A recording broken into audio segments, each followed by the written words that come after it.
Hey guys, how you doing? This is Carlos with JunkRemovalBusinessCoach.com. Go to the link below and sign up for a free e-mini course on how to start a junk removal business. Today's segment, I wanted to go over how to start a trash out business. Um, Doing trash outs is pretty much the same thing as junk removals that you would see at 1-800 Junk Got Junk or College Hunks Hauling Junks do. The only difference is that it's a term used in the real estate industry for people that get foreclosed on and that don't come back to pick up their stuff. They just pretty much are like, the hell with this. I'm already getting foreclosed. There's no need for me to spend hundreds of dollars taking this stuff to the dump. So they leave it there and somebody has to go pick it up, and that person could be you.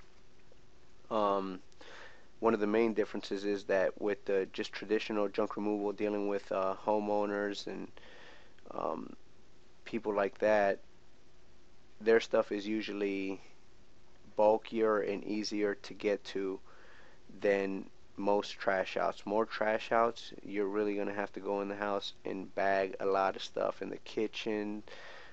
Just stuff is scattered versus most, not all, junk removal jobs are going to be stuff that's, you know, people already have even ready for you at the curb sometimes. So it's just so much easier to work with people like that. But don't, think trash outs and pursuing that is not a good option.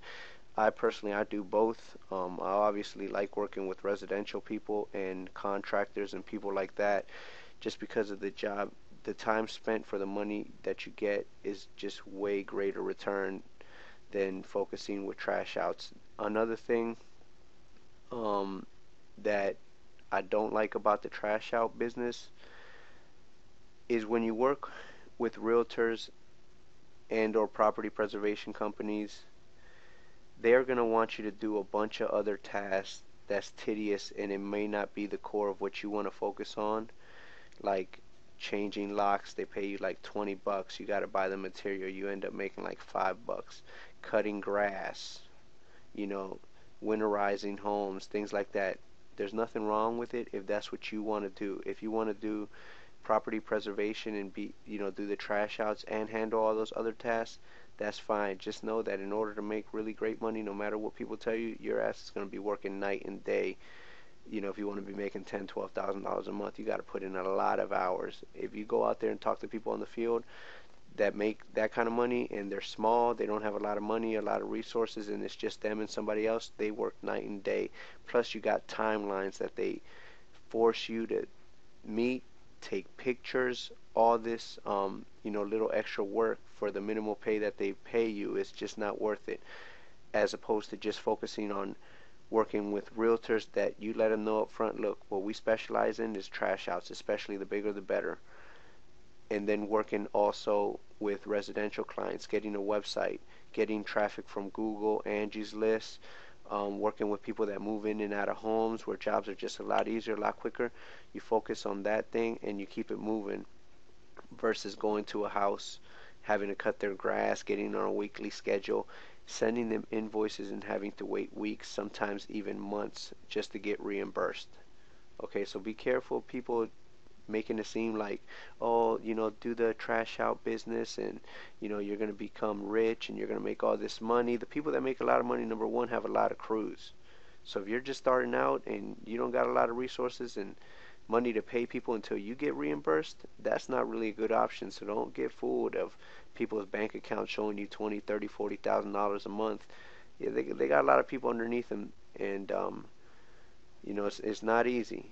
As opposed to a junk removal company, I mean, you look at the guy who started 1-800 Got Junk. He started with a $700 truck, and his company's worth over 150 million, focusing on junk removal alone. He's not out there. He was never out there cutting grass, changing locks, doing all this tedious work for minimal pay.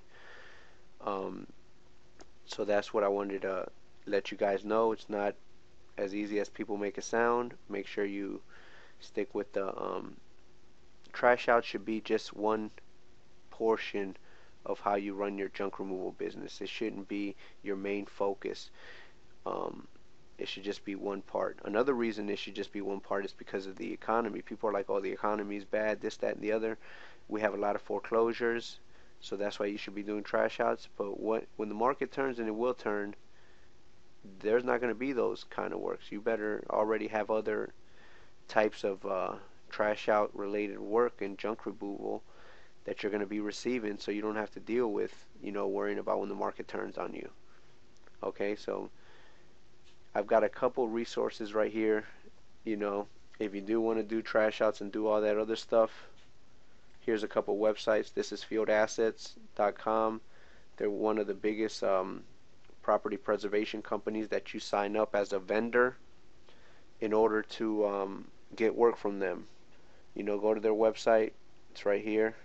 Here's another one. Safeguard Properties. That's another one for you.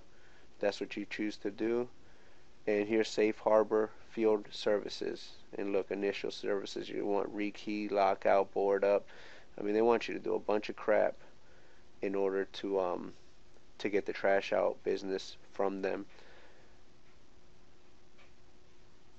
Here's my website. Sign up for the free course. And thank you for checking out this video. Have a great day, and God bless.